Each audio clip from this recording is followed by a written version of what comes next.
Hello and welcome back to the Man United Agenda. And tonight we'll be talking all things Paul Pogba and Steve McClaren. Welcome to the Man United Agenda.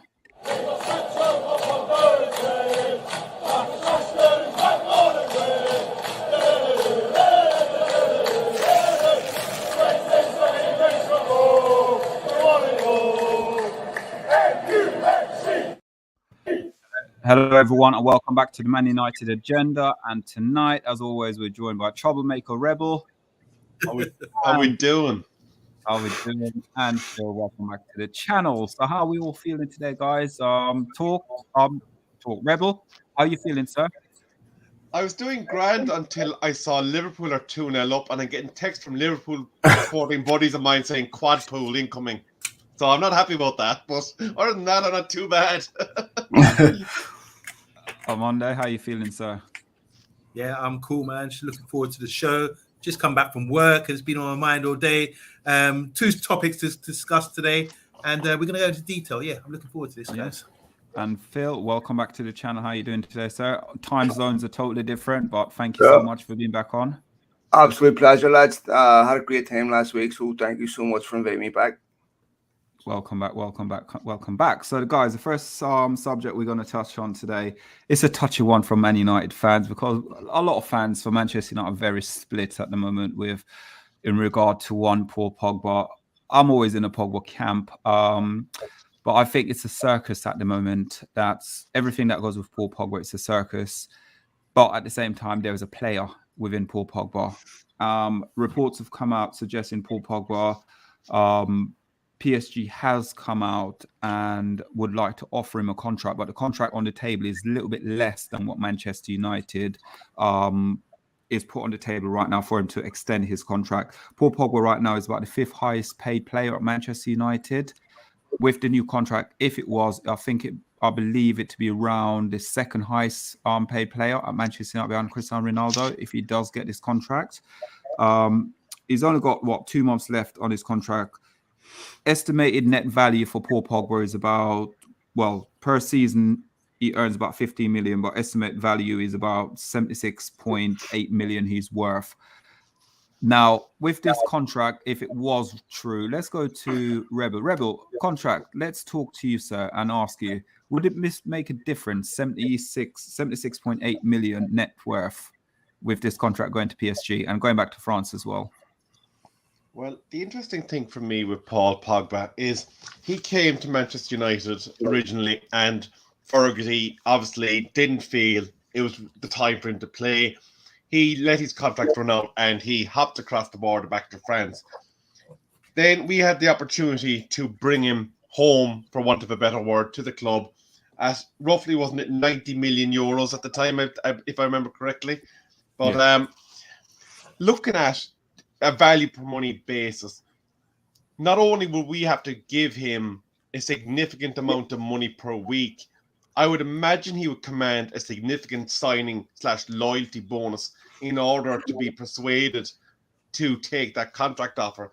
But where things get interesting for me, and I'm going to throw this out to the floor, is that I wonder about our valuers in terms of their negotiating skills, their identification of what a player should be offered in terms of a per week salary, because it looks like our staff that are in charge of this are valuing those per week contracts significantly higher than the value that significant clubs across Europe are saying that this guy is worth.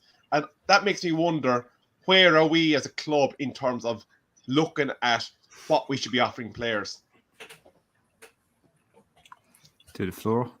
Well, tell you what, lads, a couple of things that are unique about this. First of all, Paul Pogba's situation with Manchester United really hasn't changed. Paul Pogba is at Manchester United, and the reason why he signed for Manchester United and the reason why he might extend his contract has always been for the same reason, because there isn't a better option out there. If Paul Pogba had a better option, he'd take it. And Paul Pogba's value to Manchester United is calculated in a couple of different ways. You and I calculate it in a very different way than what Manchester United do. We calculate it based purely on sporting merit. and Manchester United don't. Manchester United calculated on sporting and commercial merit. Now, Paul Pogba commercially is worth a lot more to Manchester United than what he would be to other clubs, simply because they don't have the ability to monetize Paul Pogba's image in the same way Manchester United do. So it would make sense that a club like PSG wouldn't offer him the same amount of money, simply because the return on Paul Pogba can be marketed to into the earth by PSG, but he's just never going to be commercially the same, have the same value to PSG that he will to Manchester United. That's just so their return. So when United look at the same reason, whenever they looked at Wayne Rooney's contract, when Wayne Rooney wanted to leave, they looked at what his, other clubs weren't going to pay him, but Manchester United were willing to pay him, but other clubs couldn't monetize his image in the same way Manchester United could. But Wayne Rooney was easily the most requested player by Manchester United sponsors at the time when he was holding the club to ransom, whatever you want to call it. And he knew that. Woodward knew that, even though Woodward wasn't in his current position at the time. But in many ways, that was the catalyst that led to Woodward wanting to sign higher profile players. So United were never in this situation again.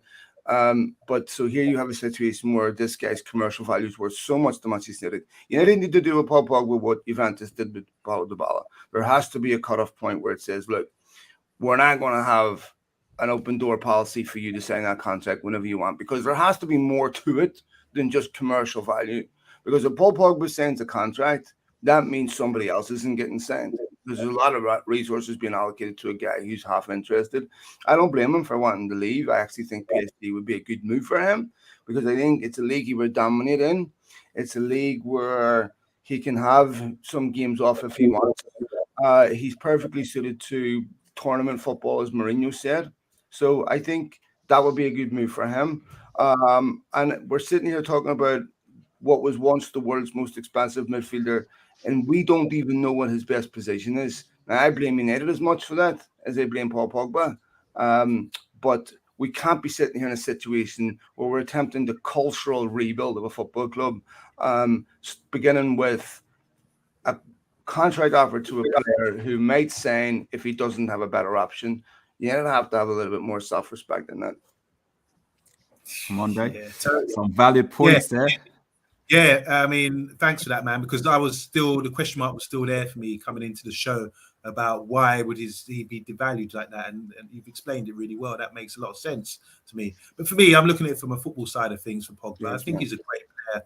He's technically very good. Yep. I think he's lost his edge.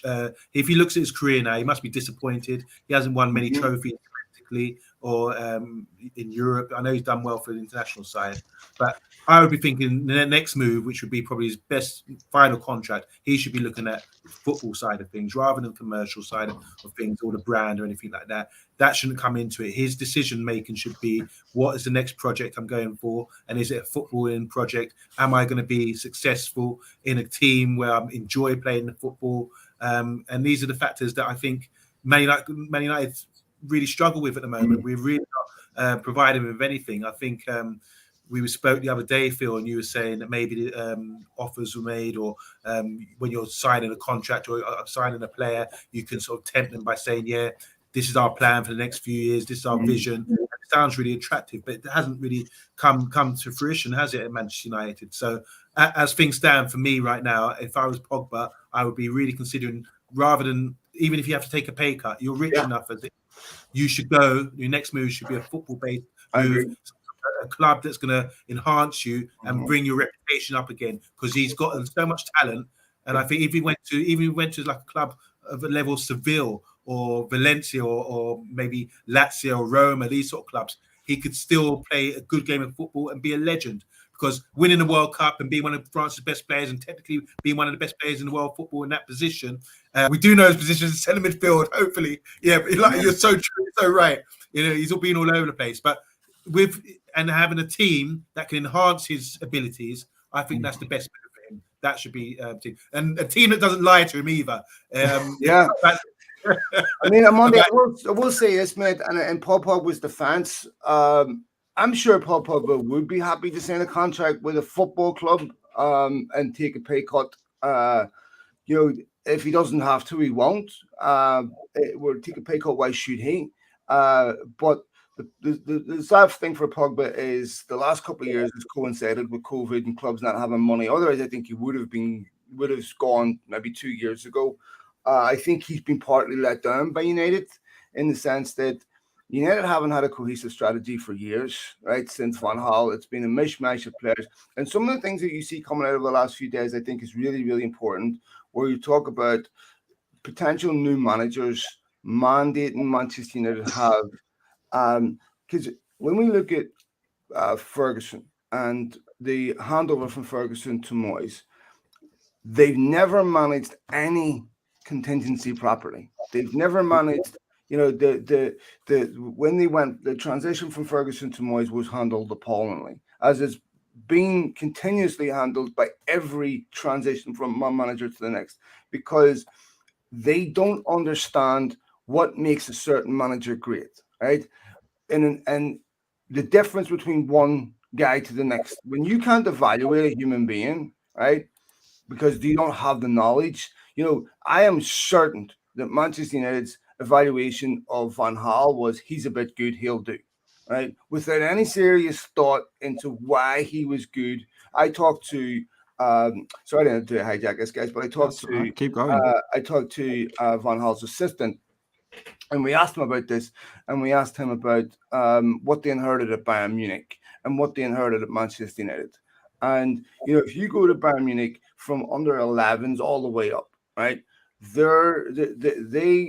a football club that is entangled in every level. It intersects at every level. So if you take, United used to do this. If you take a kid from the under 18s, you can almost surgically place them into the first team because there's a coherent strategy from the bottom to the top. And Barcelona have this, right? So they play a certain way, Cruyff way, all the way through, so that you have, when you take a kid from the youth team and put them into the first team, they recognize what they're being asked to do, right?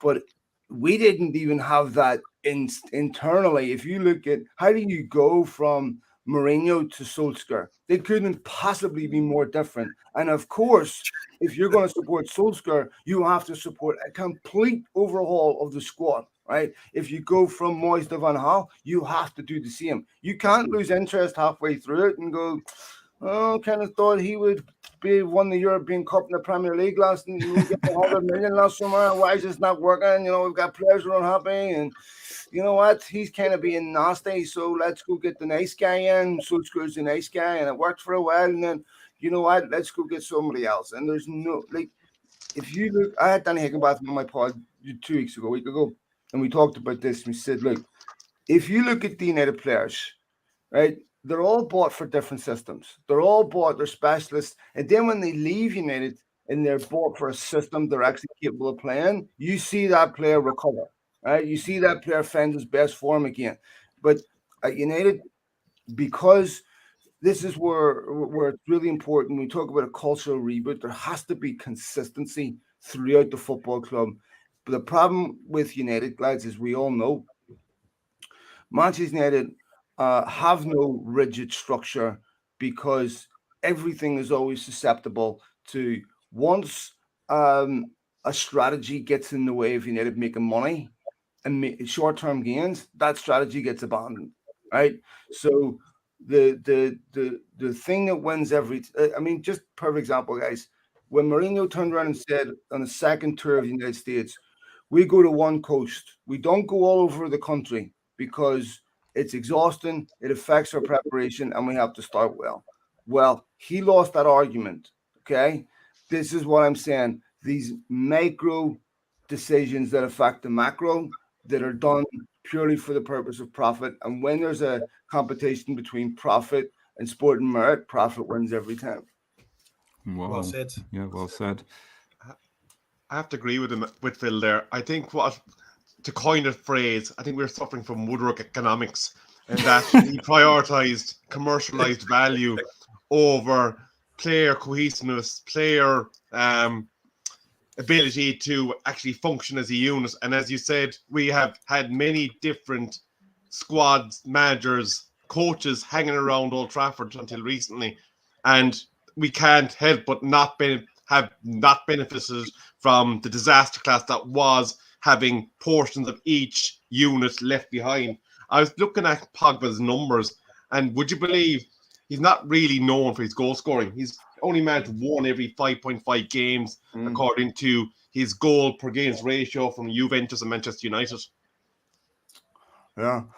Well, just give out one thing on that, lads. If you listen to Darren Fletcher, okay, Darren Fletcher turned around and said when Paul Pogba was in United's youth team, right, when United got him from Lee Harvey, he was exceptional, right, just truly breathtaking. But they said it was obvious then when Paul Pogba was 17, 18, that his best position was off the front, right? Someone sitting in behind a number 9.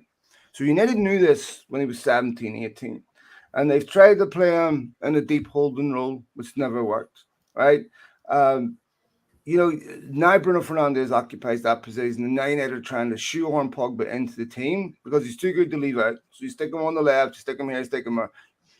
You can't get the best out of anyone. Imagine you're playing Mason Greenwood, centre midfield, playing him right just to get him in the team. You know, if you're a professional footballer at the top of your game, you need to be played consistently in your best position to build form, to build momentum, to contribute to your team, and that's never really been done with Pogba.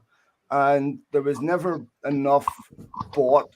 Every player's strengths and weaknesses. If you go back to Portugal, I think it was Portugal, Germany in the Euros, Bruno Fernandes get hauled off at halftime because Portugal were just getting murdered, right? Because he wasn't running, doesn't track back, right? Pogba doesn't track back, but Pogba gets slaughtered for that. Bruno Fernandes doesn't. That's when you need a quality defensive midfielder that's going to cover for your weaknesses in midfield. United have never done that. And so those weaknesses look so much worse than what they are because they're glaring. And so this is where, if you look at Pogba at Juventus, Pogba was a better player at Juventus than what he was at United because he had Marquisio. He had players in behind him that knew how to play in a midfield 3, and the whole team was set up to build around him. You don't buy Paul Pogba, right, and not build a team around him. It's insane. Yeah.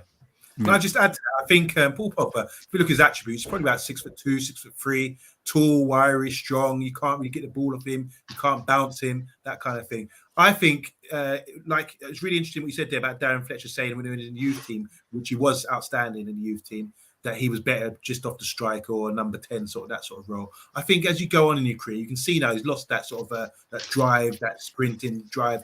I felt anyway that he would be better suited to sort of like a deep line playmaker or a number 6 eventually as his career escalated, and because he's got the attributes. But I wonder, it's like as you get older, you get wiser and you might get slower, but he's got the game to be able to pick up the ball off the defense and be a good sort of holding midfielder in a way, not a tackler, but a good positional sense guy. He's very intelligent, I believe. His IQ is well high.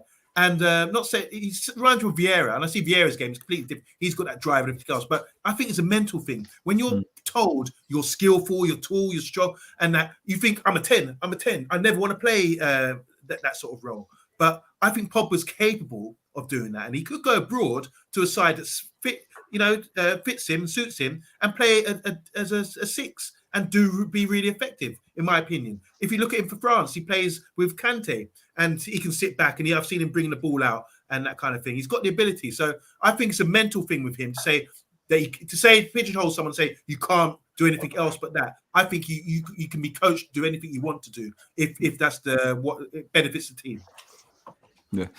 For me, with Paul Pogba, again, I'm always going to say back in before Ferguson let him go and stuff like that, it's the mineral, having the mineral. When he first burst on the scene, he was up and down the pitch. He was sort of like working with the team. As you said there on Monday, the bigger his profile became, the more lazy I think Paul Pogba became, because he thinks basically, because like you said, people tout him as sort of like one of the best sort of central midfield player in the world, with his passing, his ability, his height, his physique, all of that with him goes with it. But the problem with him with Manchester United, it seems like if he loses the ball, he doesn't want to track back. But when you watch him for France, he does track back for France. So it's very difficult, very hard for us Manchester United fans. Like I always say, I'm on the side of Paul Pogba. I'm always with Paul Pogba. But I think this sort of like, I think someone said in a comment earlier, this love story needs to break up now. and we need to move on because They said divorce. divorce. They said divorce. I'm saying a love story. So there you go. It's another one. Love story. For me, this circus come with Paul Pogba, but then like what Phil truly said, what other club is out there going to offer him the money? Man United are going to offer him the image right, what we're going to offer him, all of this, what we're going to offer him. No other club out there can actually physically do it. And especially the rumor is he would take a pay cut to go PSG, but his preferred club would be Juventus or Real Madrid. Here's the thing, lads. In a team sport, right? So, and you see this at United every week, and it's blatantly obvious. You said something there about tracking back, right? And this is consistent throughout all United players. What I see in Manchester United every week is 11 players playing for themselves. So, and you can see even when United press, right? 3 out of 4 players is pressing, 1 isn't. And then the arms go up in the air and go, why should I press if he's not? Right? Why should I do it if he's not? You saw this against Liverpool. Perfect example, right? I'm not doing it if he's not doing it. It's not my fault. It's his fault. His fault. His fault. His fault. Right? And so you have 11 players blaming each other. And you see this in the media leaks, in the press leaks, right? Where they're away on international duty and players talking about not feeling liked and not feeling loved and, you know, this, that, no one ever, I want to leave because I'm not winning trophies. No one turns around and says, you know what, I'm part of the reason why we're not winning trophies, right? No one ever takes responsibility, right? There's a very big disconnect between those social media apologies and the leaks, right? So one isn't truthful. And I think I know which one it is. So to me, I think until United foster an attitude inside that dressing room where if you don't play for the team, you're going to get outed, you're going to get eviscerated by your teammates, and you're going to look stupid, you're going to get criticized, then, you just can't win at this level playing like that. How long have we been talking about United relying on individuals, right? Because they don't defend as a team. They don't attack as a team. They don't do anything as a team, right? This is obviously part of the consequence of having brands, right? Where everyone's managing their own brand. No one wants to take responsibility for defeat because they fear the consequence of their brand, right? And so you need to help foster this attitude. But until I hate to say this, right? And I'm going to say this with gritted teeth. I think Jurgen Klopp's the best manager in the Premier League. Right, and I think he's the best manager in the Premier League because he hasn't had the resources that Pep Guardiola has had. Yep. And if you look at Liverpool once had a midfield of Mascherano, Xabi Alonso, and Steven Gerrard. Right, and look at their midfield now. I wouldn't say it's packed with superstars. In fact, I would say most of those midfielders, if they left Liverpool, would probably get swallowed up in some other big club. But they play as a team. Right, and Jurgen Klopp has fostered an attitude inside that football club that if you don't play for this football team, you are out. On top of which, all the players are going to eviscerate you for it, are going to criticize you for it, and you're going to look. There's no hiding place for you for anyone that wants to come in here and pick up a wage and blame everybody else. Because that's not the attitude and that's not the environment that you're finding at Liverpool. Klopp's done a brilliant job at that, right? Now, once you start winning games, a lot of the problems that seem apparent disappear. But right now, United don't believe they can win the league. Those players don't believe they're good enough to win major trophies. They don't play every week with the attitude that if we lose, we must put it right next week. Because when they lose, it's not terminal to their expectations. Their expectations is top 4. That's okay. We can lose 10 games and we'll get it right as long as we'll get top 4. But Liverpool and City are offended if they lose, right? Because they're going for the league title and they put that right on a Monday morning, right? With United, right? What the attitude is, there's always next week, right? They're not trying to win leagues. They're trying to win the next game, not trying to win leagues. And when they win the next game, they think everything is sorted. All the criticism, you see this. We beat Burnley 3-1. They went out against Newcastle the following game and were atrocious. Why? Because they felt like they'd answered all their critics in that 3-1 win against Burnley. That's how low the standards are. So to me, I think that first and foremost, You need to address that and ask why that, because all the players are getting criticized for wanting to leave, but we need to ask, why do these players constantly want to leave? Something is seriously broken inside that football club. Brilliant, brilliant. Well said. I'm going to go to OMONDI and get some comments. 11 in the chat at the moment, guys. If you're new to the channel, hit the subscribe button. If you're not new, you know the story. Just hit that like button, guys. There's lots of positive comments, and a lot of people out there at the moment in the comments, what I can see, is agreeing with Phil and OMONDI as well. So obviously the subject is Paul Pogba, and it always raises on this show. The eyebrows. So Tyrone Williams, how you doing, Tyrone? He says bye. Thanks for the reads. Good luck at PSG and good riddance. I want to say hi to Pat Lawless. He's in the house. Oh, go to Pat. Pat, I've messaged you. WhatsApp message you with the information you need. Just let me know, and then I'll get that all sorted out for you. As we know, Pat was the winner of our birthday bonanza hooded top. So well done, Pat. It's on its way. Bath Times in the house. He said, how can you look at Pogba's games this season or any season and think, yes, let's make him the highest paid player in the Premier League history? Good. Patrick's in the house. Hi, Patrick. He says he can walk, hasn't emulated heroes of the past. Very embarrassing and shameful. Now we get on to Pat Lawless. He said it's not worked out for him, lad. It's time to move on. The French league is perfect for Pogba, says Tyrone. He won't have to work as hard. Eddie, Football Waffle, how you doing, man? He says this is the comment. The divorce with Pogba is long overdue, whose contract we will speak about after he's gone. Matthew Bassett's in the house. He said Pogba needs a team to build around him, which he doesn't have here at Man United. Patrick again said he has failed at United, pure and simple, keeping it blunt. Tyrone says Pogba should have a choice of a few clubs, seeing as he's leaving on a free transfer. I want to get onto that in a bit. Eddie's saying, oh, well said, OMONDI. I'm not trying to blow my own trumpet.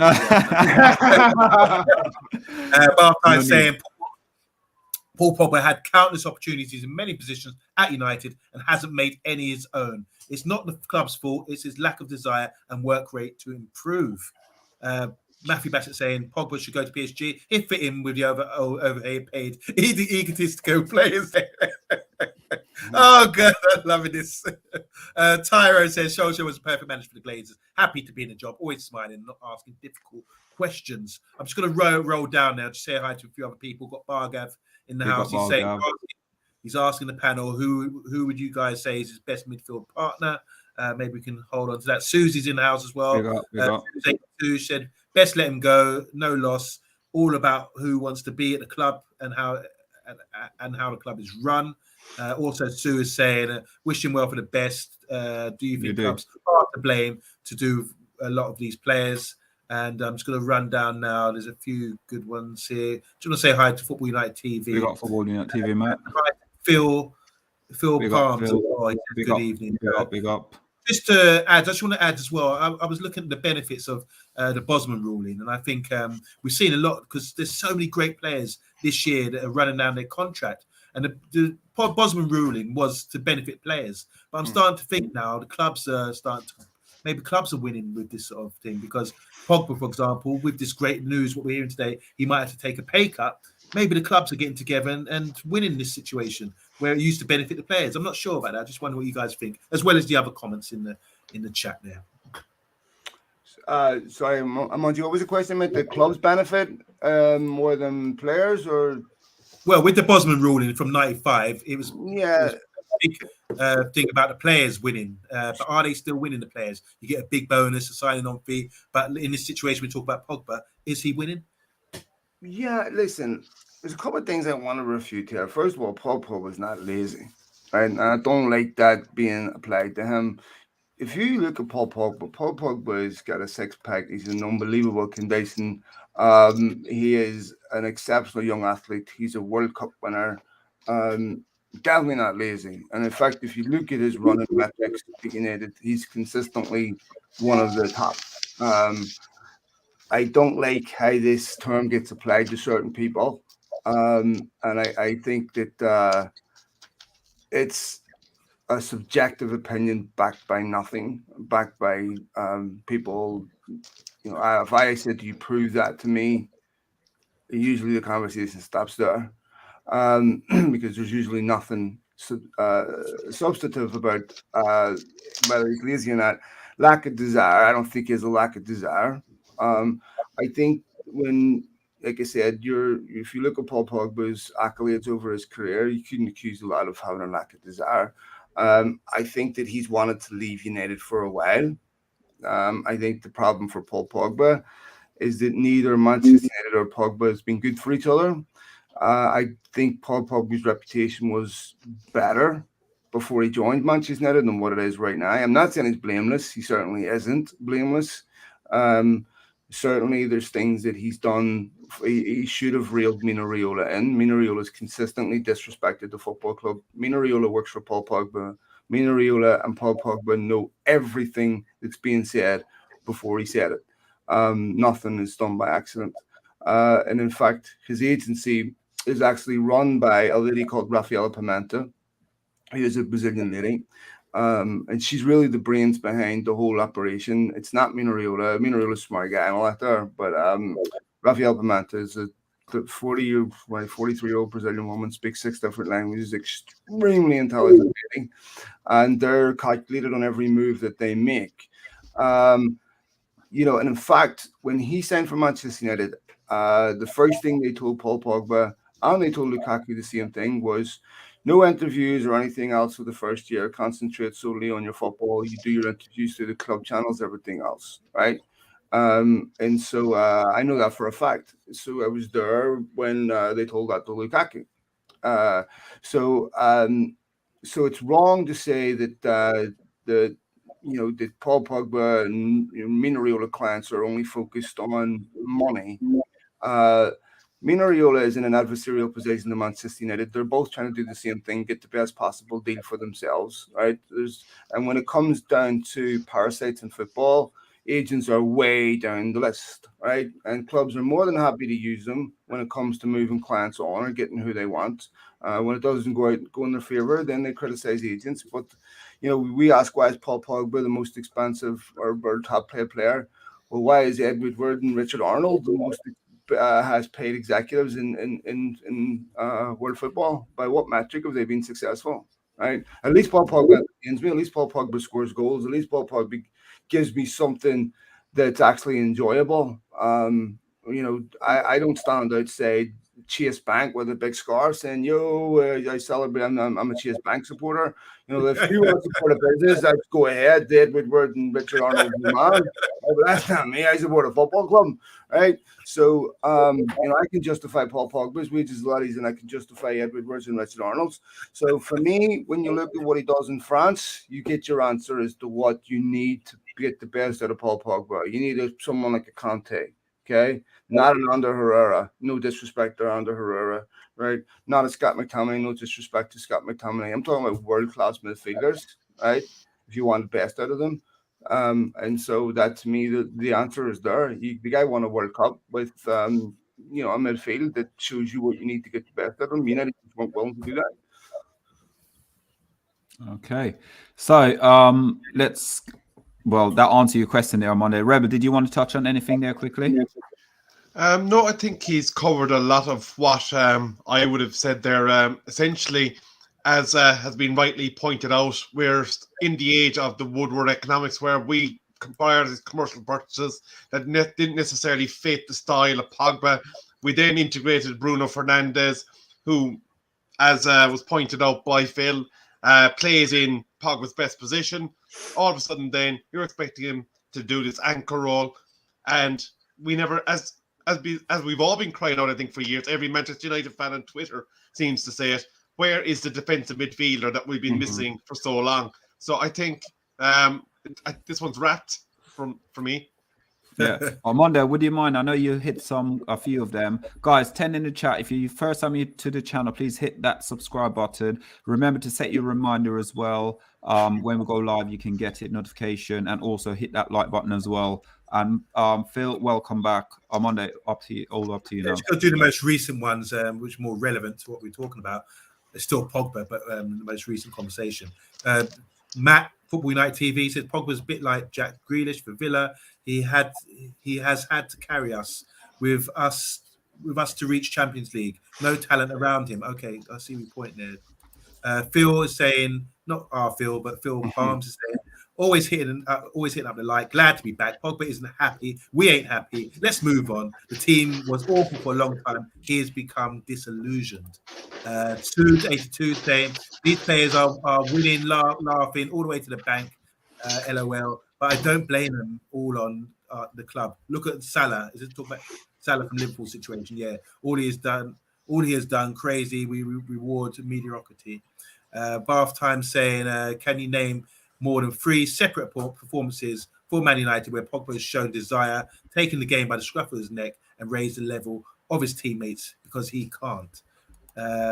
Football United TV again, Pogba has had a good career, barring with United, even though he's won trophies with us. Ed Woodward bought Falco, Zlatan, Cavani, Ronaldo.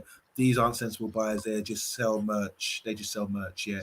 And Phil saying calling him lazy is a weak excuse for the media who had him typecast. He's big, he's strong, he should passionately run around like an idiot. The media hyped him up to be a bully. I remember Desai was called lazy by a certain Ron Atkinson. Box is saying Pogba is slow, likes too much time on the ball, not suited for the Premiership or the fast play. He is tall, strong, but languid, loses duels. He has great passing, but he doesn't have the explosiveness that Torre had. And I'm going to pick a random one. I'm going to go to you again, Box here. Box is saying, he is not up for the demands by rigors of English football. He picks up injuries too and fades in games. Thank you very much, guys. And you know what? What's interesting is that Saul has got through a conversation about central midfielders without mentioning Fred. You know what? Yeah, I thought about it earlier when you guys was talking about it, and I was thinking 11 Fred could win the Premier League. 11 Fred could win the Premier League. And they wouldn't get injured either. Guys. So just to add Solo, if we are giving away this hooded top, maybe put I Love Fred on it. Pat, do you hear that? I love Fred. I love Fred. I love Fred. Saying it. Anyway, last comment here, 282 saying let's say our ex-players have the better. Far as I'm concerned, we need the best in modern day football running things. Okay, thank you. Sorry, Phil. Our Monday, Phil is saying that you didn't complete the rest of his post in case there's any miscommunication in terms of what he was coming across with. Oh, sorry, Phil. Sorry, mate. Was that directed at me? So let's read this. So he's saying here, please read the rest of my post. Phil saying, so boys, our whole team is slow. Is it that one? No, it can't be that. No, sorry, Phil. But that's not his game. He's an intelligent player. We weren't really fans blaming him for everything that went wrong. I'm just looking for you, Phil, now. All right, is it this one, Phil? Calling him lazy. The media hyped him up to be a bully. Is that what you want to say? Media hyped him up to be a bully? I'm not sure. Phil, let us know in the comments what you mean, please. Because we'll come back to it, Phil. Yeah, might do it. Oh, he's right. I've got it. I was right. Yeah. Thanks, Phil. Okay, so guys, next subject. He won the treble with us. So Alex Ferguson, number 2, went FC Twente, won the league there as well. Very famously known for the umbrella at Wembley when it was absolutely hammered down with rain. There's no other than a one and only Steve McClaren. Apparently, the rumor is that if Ten Hag takes over, he might become the number 2, and part of the reason is because they've worked together whilst they were with FC Twente as well. I'm going to go straight into a Monday. I'll go on Monday, then I'll go around the table. On Monday, Steve McClaren back at Man United. It's what we said a few times on the channel with Manchester United. It seems that they're trying to always bring someone who's been at the club before and can't get past the past instead of coming into the new times. It's almost like histories keep repeating itself. They just keep coming through the turnstile constantly. And is there a better option than Steve McClaren out there? Okay. I am not I'm not inside football. I don't know for sure. But this from Phil here saying the Wally with the brolly. That's his reputation. No, that's his reputation. That's his reputation, yeah. You're right. It's been tarnished. But I want to go back in time and talk about the guy way back. Got promoted to with Derby with Jim Smith. and Jim Smith's well renowned. Fergie loved him. Top manager, old school, but he learned the trade there, got promoted and stayed in the Prem for a number of years. Then he came to Man United in '99. Won every year he was at Man United. He won the league title. He won the treble. Obviously, we know that. Then he's gone on to manage and didn't really go too well at Middlesbrough. He won a cup, didn't he? Got in Europe as well. But Steve McClaren is known as a coach. He is a coach, first of all. And like I say, if you speak to the players always say what great drills, how excited they are about the training. That's his best role, I believe. And I think he would sometimes being sure he pumped them up. He's won the treble, he's won leagues with Fergie, given the manager's job, and it didn't really suit him. And obviously he went to FC 20 and won a league and broke up the Feyenoord, PSV, and Ajax monopoly up there. That's really impressive, you know. And I'll give you a few quotes here. Bobby Robson said to him when he suggested going to Holland to manage out there. Bobby Robson was last English manager with PSV to win a league there. So Bobby Robson said, go there, son. Go and do one. Coaches are great. Football is great. You'll learn a lot. And he had an assistant called Eric Ten Hag or something like that. Yeah, something like that. Yeah. Steve McClaren said the Dutch football taught me a lot and taught him about the idea of football, the way of playing, the philosophy, and he had to adapt and embrace that, bringing his Jim Smith philosophy of winning, that kind of thing, backed up with possession. So in his first game at 20, he drew and he was disappointed. In front of the media, he said, "Oh man, I'm vexed about this, really disappointed."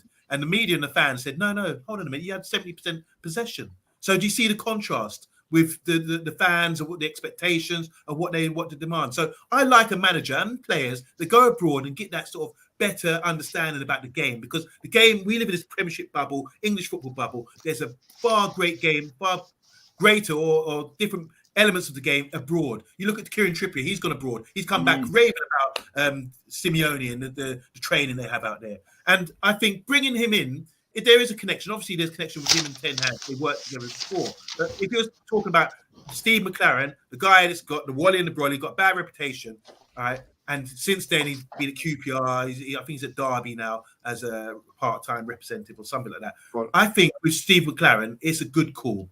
If Ten Hag wants him and they work together, it's because he knows about English football. Maybe Ten Hag needs an introduction like that. And finally, final point, when you think to yourself, Ten Hag would bring his own boys from Dutch football or Ajax with him, his coach with him. Not always the case. I remember Kenny Dalglish, what really shocked me. He'd been in part of Liverpool Foundation for years, didn't bring any of the boot room boys with him to Blackburn. He ended up with Ray House for Harvard as his. That's good, man. That's smart. And he was successful. Well, you forgot his greatest achievement, his Dutch accent. Oh God! Yeah, someone put in a comment earlier about his Dutch accent. Oh, You know, mate. that was funny. That was funny.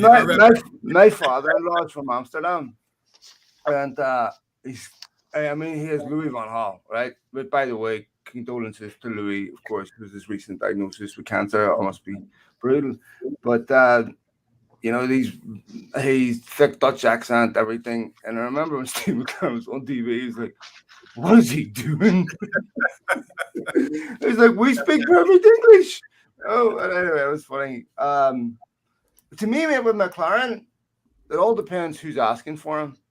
If Ten Hag wants him, then okay. If United are forcing him on Ten Hag, which I don't think they would be, because to them it's enough an appointment. Like, they don't care who you bring as an assistant. That's not going to determine, you know, whether.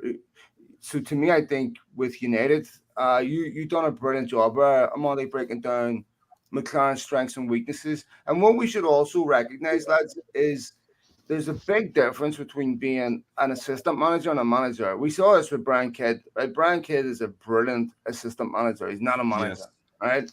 And so you can have, like, I think, you know, people, like, you can be a good assistant manager. And I think, like, one of the things that's a bit disappointing, you know, United are being criticised because Darren Fletcher and John Murder are evaluating candidates, primarily because they feel like they're not glamorous names, more than the fact that we've got football people finally evaluating football people. And whatever you think of Darren Fletcher, you know, he's a kid who came through United's academy, which, and then worked for arguably the greatest manager in the history of the sport. And I mean, how can you not learn something from that guy?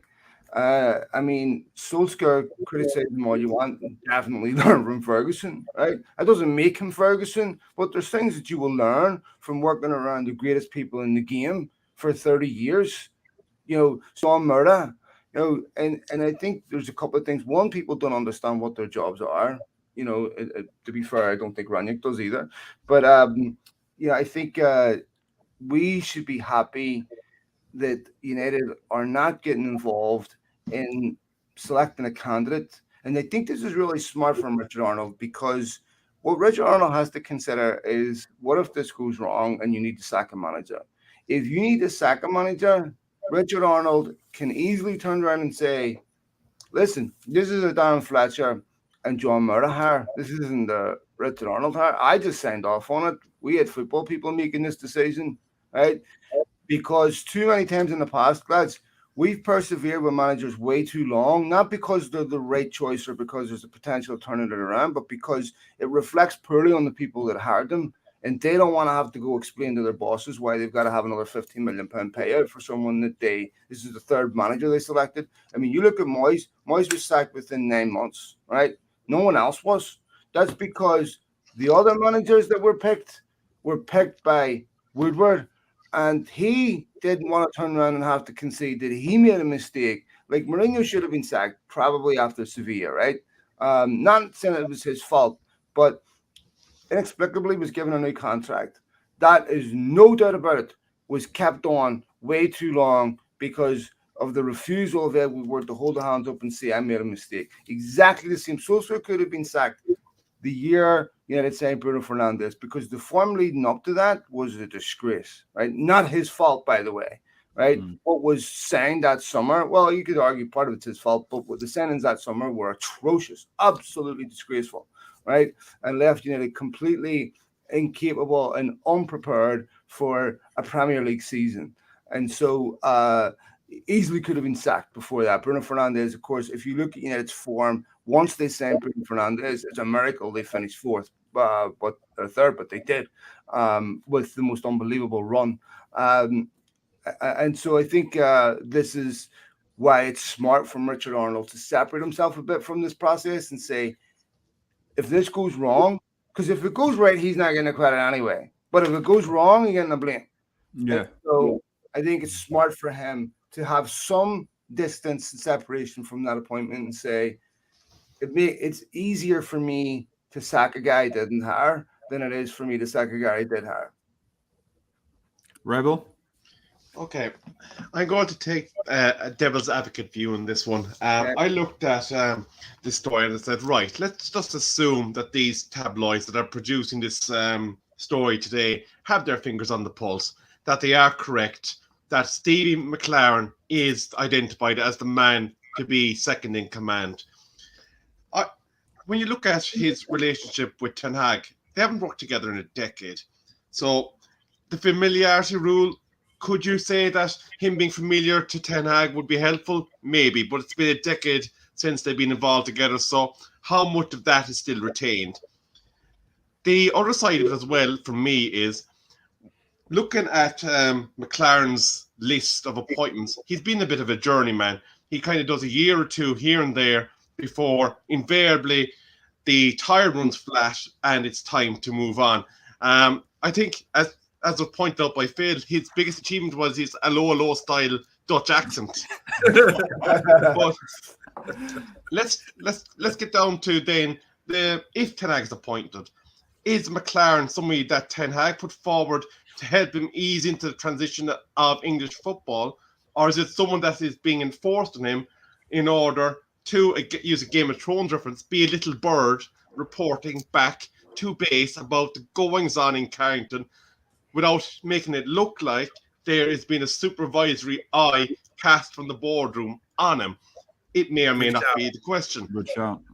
But the other side of it I look at is, you obviously want a man, like, after the manager integrates, will there come a period where the style of play that Ten Hag is going to try and impress upon whoever the players are going to be next season is at cross purposes with the style of play that McClaren is used to training, is used to masterminding, is used to putting out, and he becomes a hindrance after the initial benefit of helping him bed in.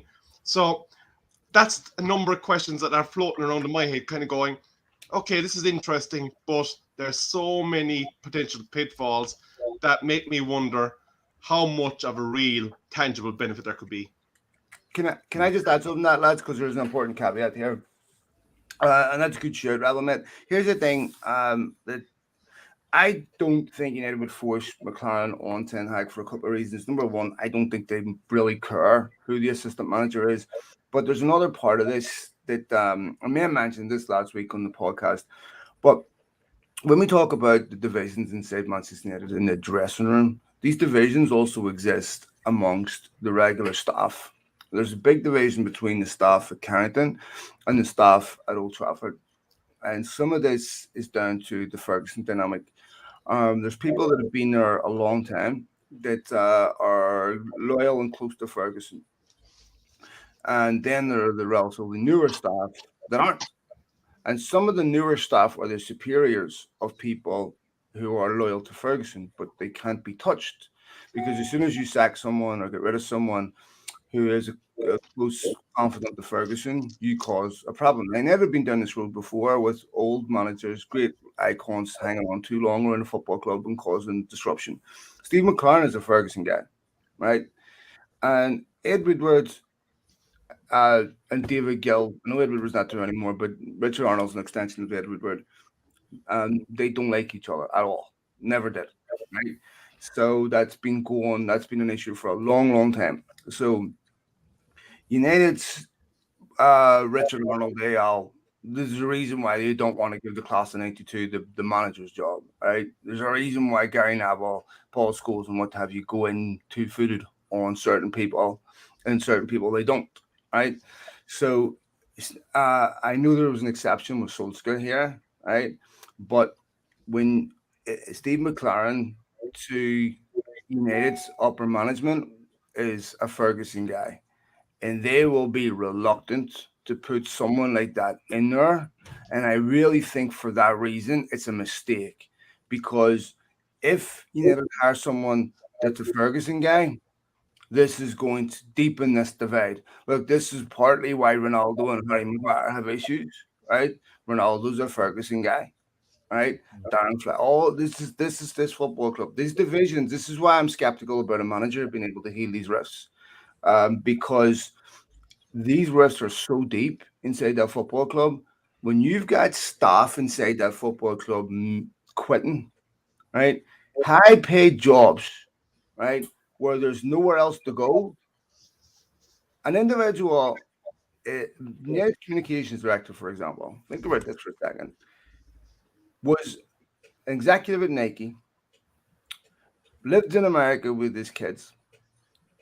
One of them was born here, moved back to Manchester to become United's Communications Director, quits within 2.5 years, his dream job, right? Has no other job to go to, gave up his life in America, right?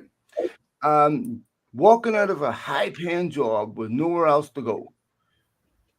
How bad do you think it has to get for someone to do that? Now, we all know he was wheeled out in impossible position to deal with the Mason Greenwood situation, right?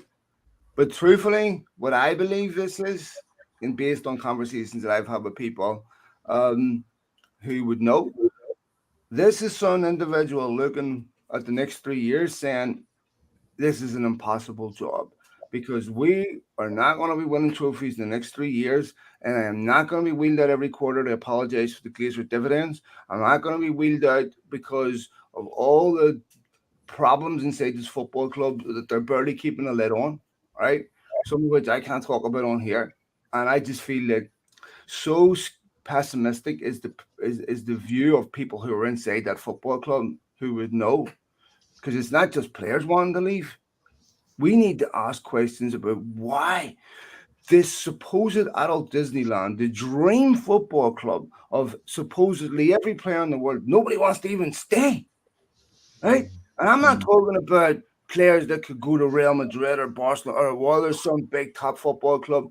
I'm talking about players that should be grateful they're even at the football club that are desperate to leave. That's a serious concern. Why is it so toxic? When was the last time a player went to Manchester United, fulfilled his potential? I mean, this is a serious problem. And there's clearly, lads, we're all relatively intelligent people, but well, at least you are. You know, I hate to use this analogy, right?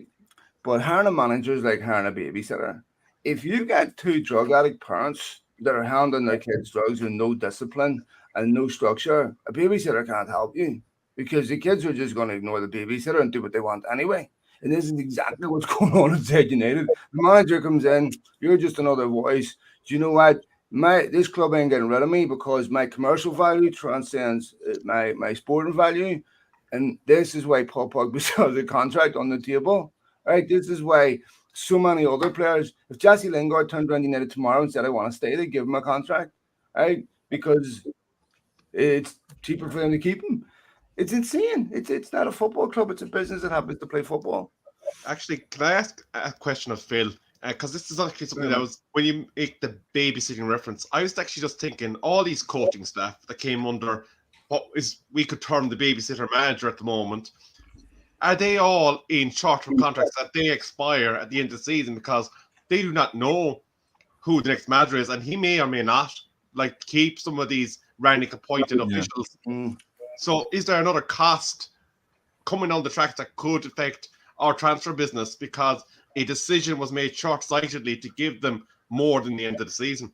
So I missed the question. Now, could you repeat it? Sorry. So all these coaches that came in under Rannick to basically get us to the end of the season. Yep.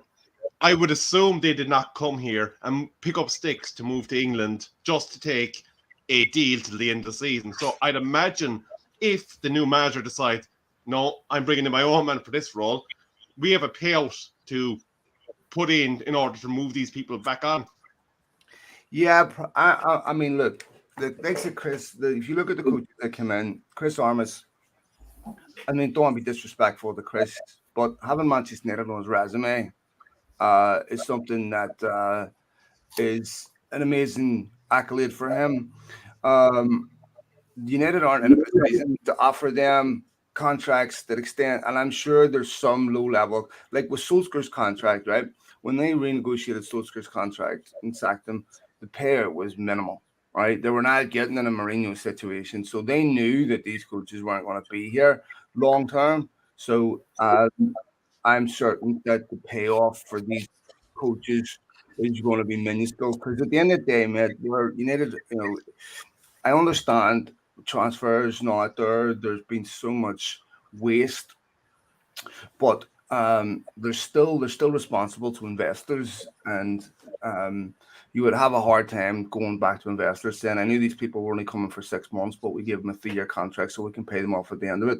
You know, all those, even Rannick and all those coaches knew this was a short-term appointment. So I'm sure as a sweetener, like if you look at Rannick's consultancy role, right, it's meaningless. It's absolutely meaningless. My 3-year-old is a consultant in my house. It doesn't really mean anything. Like Rannick is basically a deal sweetener because it was a short-term deal. And you know, I've talked to people. See, Rannick came in there, and I was over at Old Trafford in the end of December. I was talking to people inside the club. And he basically eviscerated them, right? Told them home truths. And then, of course, what happens? They start leaking about his credibility and his training sessions and everything because who created this atmosphere at Manchester United that this was okay? So I think, to be fair to Rannick's going in there with an attitude from this very outset. I'm not going to be here at the end of the season, and knew that was the case. But you have to also remember, Rannick is advertising for his next job, right? Because if this goes wrong, Rannick isn't getting another top job. But if he comes out of this unscathed, relatively, everyone knows there's enough problems at United to blame it on things other than yourself. So I think if Rannick does okay, he'll get another top job. He's advertising for his next job. So to me, I think those coaches, along with Ranić, know they're out at the end of the season that a payoff will be relatively small. There's no way Ten Hag or Pochettino are allowing United to tell them who their backroom staff is, and nor should they. Thank you. Guys, on Monday, we're going to go through some comments. But before we go through the comments, there's 13 in the likes. Can you all please, bless you, can you all hit that like and share and subscribe button, please? Also, just to give you a heads up, for the watch along on Saturday, if you would like to get involved in the watch along, basically predict your score. This is a phone number. We will be putting it up again later on. So just keep an eye on that phone number, screenshot it, or screen grab it, should I say, the right phrase to use for it these days. And then we're going to now go to on Monday with some of these comments. Yeah, so on the McClaren discussion here, Box is saying McClaren will be the man to bring back success. Halftime saying, I'm a big fan of Steve McClaren. He's won the Dutch league, and I'm a big supporter of this. Box saying McClaren has treble in his veins. Yeah. 20 years ago. Was it 20 plus years ago? 22, 23 years ago. He's 60 Phil now, isn't saying, he, McClaren? He's what? 60. Yeah. Oh, he's 60 years old. Okay. Yeah. Remember Phil's Steve McClaren's Dutch accent? Yep. Phil reminded us. That's hilarious. Bartline saying the club needs players and stuff with United DNA. McClaren's got it and an impressive CV. Makes sense to partner him with an inexperienced Ten Hag. Matthew Batchett saying Rennie Mulestein as number 2 to Ten Hag with Jaap Stam as defensive coach. Patrick saying did well under the master only. Bringing him back as a no-go. Mike Phelan hanging around. ? Why? Phil saying McClaren should be okay. McClaren is from Box. McClaren was spectacular at Middlesbrough. He'd play a free up front with Viduka, Macaron, and is it Maconi and Hasselbank. Tyron saying Eric is a good choice for United. We will just need to give him time. I totally agree with that. Phil saying we hype up everything British, but our football knowledge is limited. More British players and coaches should flee the Premiership and learn the world football. Tired of homegrown nonsense. Tyron saying it would be interesting to see what Ten Hag can do with some of the young players in the team. Yep, agreed. Phil saying Fletcher developed dramatically over the years. Talking about Darren Fletcher as a player. Patrick saying Woodward even Phil Jones' long contract was utter lunacy. Cosman's in the house. He said Nicky Butt took a dig at Fletcher for getting the role. And yeah, that's your lot for now, guys. You got this one as well.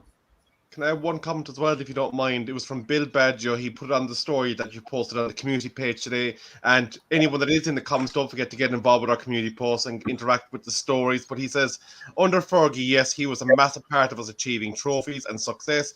But he is now known as the Wally with the Brolly, which was referenced in the chat earlier. The press would have a field day. It would just add to the pressure. If United took any coach back, surely it would be Rennie Mulestein. Dutch, innovative, and also a huge success, but left maybe Chorley at the time. I'm sure he butchered spelling is what he's saying to us, but surely we'd be looking for the next Rainier and not McClaren. We've got a troll in the building, a Liverpool fan. Let's give him the airtime. Hi, Bart. How you doing, man? He says Eric is a decent coach, but I would like to get someone from the biggest club in Manchester. Yeah, he's a Liverpool fan, obviously. He's got a Liverpool sense of humour. Yeah, good scout. Exactly. Dry sense of humor. We are still noisy. Don't worry about that. Don't worry about that part. Guys, if you're watching for the first time, please hit that like, share, and subscribe button. If you're new to the channel, there's 15 in the chat now. We're just going to go around now and just wrap it up a bit. So let's go. Phil, any final thoughts on the topics tonight? Not much. I mean, look, there's obviously a lot of vagaries at the moment. I think we'll have a managerial decision in the next 2 weeks, I would imagine. I think United are closing in on that. They obviously have to take into consideration about the summer moves, not just on who they're going after, but who they're going to keep, because players will be demanding decisions made. There's a World Cup coming up this summer, so players will want to make sure they get they know what their futures are. There's a lot of question marks over players at the football club. Many of them are out of contract. So United are going to have to be proactive very, very soon.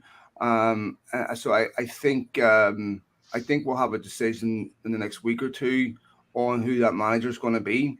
My guess, I think it will be Ten Hag, but neither would surprise me. And all I would say is this, lads: there is no perfect candidate, and whoever we choose, we're going to have to reconcile that they have weaknesses. We're going to have to accept. We can focus on those weaknesses and why they're wrong for the job, or we can focus on the strengths and why they're right. No one's going to get the perfect candidate. There isn't one out there. I've said many, many times that I feel Guardiola and Klopp would fail at United until there's major changes internally. If United are made to change internally at the request of either Pochettino or Ten Hag, then I think that's a very, very positive move. I hope they acknowledge that major changes need to be made, and not just in the managerial role, but in how that football club is run. I'm skeptical the Glazers haven't kept any of the promises that they made last summer to quieten the fans down. And I genuinely want to be optimistic, but people say, oh, football's cyclical, and football used to be cyclical. Right? Football isn't cyclical anymore. That's Nottingham Forest. Right? Nottingham Forest are sitting in the Championship. Nottingham Forest once won 2 European Cups. Right? Ask them if it's cyclical. Because of the money in football now, those cycles are becoming less and less. Manchester City, as long as they can buy at the top of the market, are not going to go through a period of 20 years without winning a trophy, nor will Liverpool again, right? But United might, because you're not guaranteed anything unless you have competence. There's a very clear relationship between that. And I feel that Manchester United are a football club staring very, very difficult decision in the face, and they're going to have to make it. Are you a football club or are you a business? For 10 years, the decision has been business, right? The problem with that is what was once unthinkable is now the norm. When United didn't win the league, we thought that was unthinkable and demanded a reaction. Now, none of us would even consider winning the league as a serious consideration. That is truly unbelievable. That the United can spend £1 billion and find themselves in the worst position they've been in since pre-Ferguson. That is unbelievable incompetence from people who are demanding your time and your patience and don't deserve it. So I feel that I'm really concerned about the football club, and I really don't believe anymore that we're just a good manager away and a couple of good signings away from winning the league. Oh, thank you. All right, And on top of that, Bart's in the building and he's giving us hell. Even less everyone in trade. Yeah, you can keep bringing it, Bart. Remember, only one Premier League. Remember that in 30 years, only one Premier League. Anyway, Phil, where can we find you, sir? At Malachans, lads. So at MALACHIANS or at Beyond the Pitch. I will have Jojo Dallo on podcast this week. So tune in. Thank you. And also, guys, if you're watching for the first time the United Agenda, make sure you hit that like. 17 in the chat at the moment. Hit the like. And if you're new, hit the subscribe button. But from us tonight, go on Monday. Just one more thing before we go. I think, it's our 1 year anniversary. I know that. And I think I'm learning so much more about the mechanics of the club just from having conversations like this, because a lot of stuff I didn't know about from Rebel, from Phil, from yourself, that I was oblivious to prior to this, So I love having these conversations. And thanks, Phil, for coming on and absolute honor, lads. Brilliant. This. Rebel, lads, Earl, Andy, absolute honor to be on, lads. Thank you so much for having me, and would love to come back. And as I was saying to Earl, would love to get some of you lads on my pod from time to time, boys. So fantastic discussion, and I'm really grateful for your time. Thank you so much. Thanks, lads. But from us tonight at United Agenda, if we all stay on at the end, let's go. We're going to end the stream though, but we'll talk to you guys a bit later on. So we'll see you tomorrow again. Have a lovely evening, guys. Good night. Cheers, boys. See you later.